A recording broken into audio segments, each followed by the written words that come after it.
Lando Norris għaxxaqtilna u għaxxaqtilna din kella tkun it-tellieqa tal-McLaren imma x'ġara niżlet ix-xita it-tim għal Lando idħol Norris għamel ta' rasu u puntwalment tlifna l-qalet u l-ġbejna f'dik li kella tkun opportunità oħra biex intawlu l-vantaġġ fil-kampjonat tal-kostrutturi, ġifieri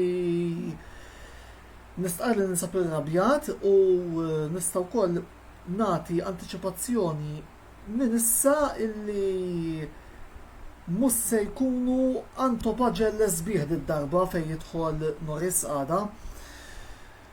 Tellieqa fejn nistgħu ngħidu li l-McLaren kienet hemm u konna l-ewwel minna ħafna żmien l-ewwel u nammet li di b'dawn waqt it-tellieqa bdejt ngħid tgħid fl-aħħar se naraw xi sorpriża oħra minn qod id-darba jirbaħ Lando, imma ma nistax nifhem x'taħ dak il-ħin jiena.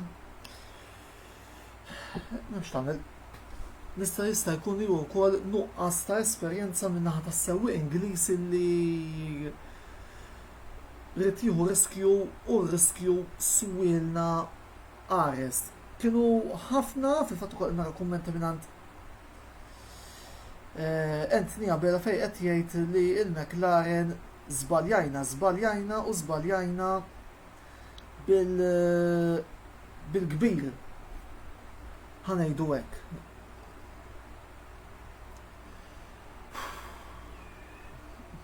Ma tantx hemmx tista' tgħid iżjed ħlif li naraw ir-riżultati u naraw naqa' min igwadanja minn dan il-fawl li għamel Lando Norris. Fawl enormi. Sir Lewis Hamilton rebaħ il-tiġrija tiegħu, ovvjament proset lis-Sur Wiċċ u proset lill-partitari tal-Mercedes. Verstappen spiċċa t-tieni, riżultat ieħor irnexxielu jillimita d-danni sew. Max, anzi jiena nemmen li wara t-tiġrija tal-lum Verstappen huwa l-favorit li jirbaħ il-kampjonat, mbagħad kif qegħdin taraw Sainz irnexxielu jispiċċa t-tielet fuq Ferrari u McLaren żospis Ferrari żgejnin li xtlifna podju. Ricciardo spiċċa raba, bravo Danieli, Bottas, Alonso, Norris li spiċċa seba' uħal fastest lap, Raikkonen, Perez u George Russell. Bilħaq dawn huma riżultati provizorji il għaliex issa qegħdin nistennew ukoll xi ċamat oħra mingħand l-stewards minħabba regolarità li s-sewwieq Ingliż għamel Lando. Appuntu, meta kien diħel fil-pit, qed nara l-Mark Trapani jgħid li tfakkarni fiċ-Ċina 2008 jiena ħammurlek iżjed lura.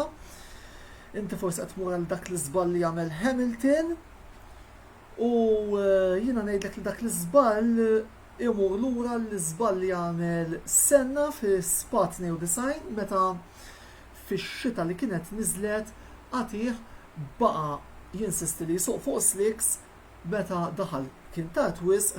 Dakinhar kien igwadanja Michael Schumacher għaliex kien rebaħ l-ewwel tiġrija tiegħu fuq Benetton Ford. Qed naraw dak il-Clayton Healy qed jgħidilna wkoll sal-aħħar nemmen li jibqa' l-istaġun, jiena nemmen li sew il-battalja rebħ tal-kampjonat kif ukoll il-battalja għat-tielet post tal-kostrutturi se tibqa' sal-aħħar dawra tal-aħħar kantuniera Clayton Valder sarra rasek illi speċjalment fid-dawl tal-froġa madornali u kolossali li għamilna llum hekk ser jiġret nara Michael Gruffa jgħid Grande Carlo nata della McLaren għandu raġun 100%. Lando to blame this time, Joseph Calleja ukoll, Iva Lando to blame. U minn di li naqra li tkun maħruq ukoll xi gwadanja it-tim li qed tiġġieled miegħu għall-għan li għandek għal dis-sena u let's face it. Minn din il-Ferrari gwadanjaw it-tielet posta x'issa ma mebda ċertezzi li fit-tliet tlielaq li jmiss li huma l-Amerika, it-Turkija u l-Messiku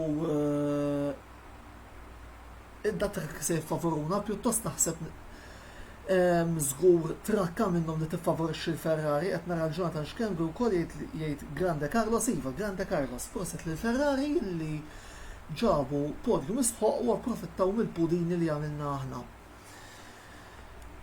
Nagħtu naqra ħarsa lejn il-klassifika tas-sewwieqa kif inhi wara dawn ir-riżultati provizorji.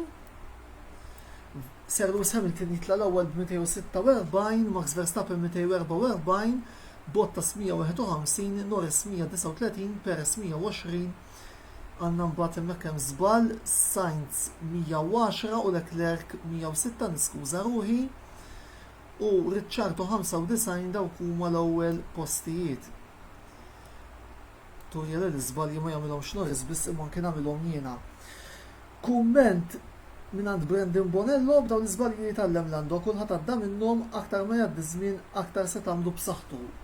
U hawnhekk nemmen illi Brandon għandu raġun, kumment ieħor fatt nixtieq insellem il-Brandon wieħed minn dawk il-nies li jaħdem ħafna l-Velocity Sports Racing li minn hawnhekk nixtieq insellem lil kull min involut f'dan il-moviment. U wieħed minn dawk li verament fajnejja li nqas jitkellem bis-sens, fil-fatt Brandon ukoll ġie li rajnih fuq il-programm l-intervista. Mark Trapani ħadna riskju żejjed ma kellniex bżonna di, u żgur li ma kellniex bżonna di, volli inutli nqgħod nirrepeti l-affarijiet tas-soltu. Klassifika tal-kostrutturi li sejrin ukoll naraw issa il-Mercedes komplew itawlu 398-365, nista tlajna 17 punt, iżda still that is not enough fil-ferma tiegħi. Jiġifieri 17 punt li setaw kienu 30-35 komdi, issa rridu mbagħtu l-konsegwenza tagħhom fit-tlielaq li ġejjin. L-Alpin telet għal 103, l-Alfa Tauri 84, Aston Martin 59, il-Williams ħadu punt ieħor tal-ewwel 23 u l-Alfa Romeo permezz ta' Raikkonen issa tal-ewwel 7 u l-ħass kif qed jimmarka tajjeb ukoll Jonathan Schembri reġgħu qegħdin l-aħħar ifhem il-ħass li ukoll qegħdin mhux qegħdin jiddiżappuntaw, konna nafu li dis-sena l-ħass kienet se tkun staġun diffiċli. Issa ġimagħtejn oħra ikonna l-Grand Prix tat-Turkija, x'se jiġri hemmhekk għall-inqas ġlieda tat-tielet post li hija l-iktar ġlieda li tinteressani ma nafx, imma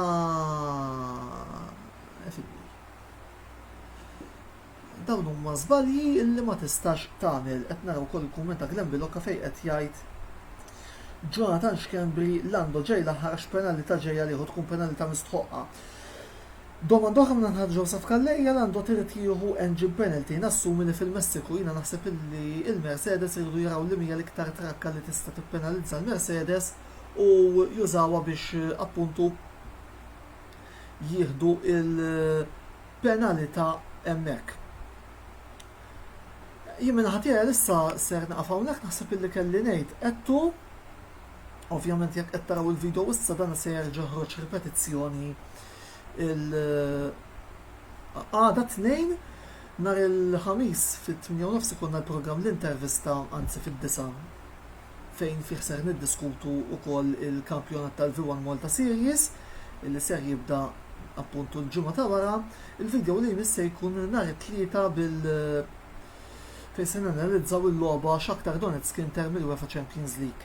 Mibqija jekk qed tissegwuna fuq Facebook Live, komplu segwu l-paġna tal-Kamra Sportiva hemmhekk inkitbu wkoll fuq l-istazzjon ta' YouTube il-Kamra Sportiva biex any live li titilfu tkunu tistgħu tarawha delay hemmhekk. Bil-bqija jiena l-issa ser naqaf hawnhekk il-kumplament tas-serata tajba.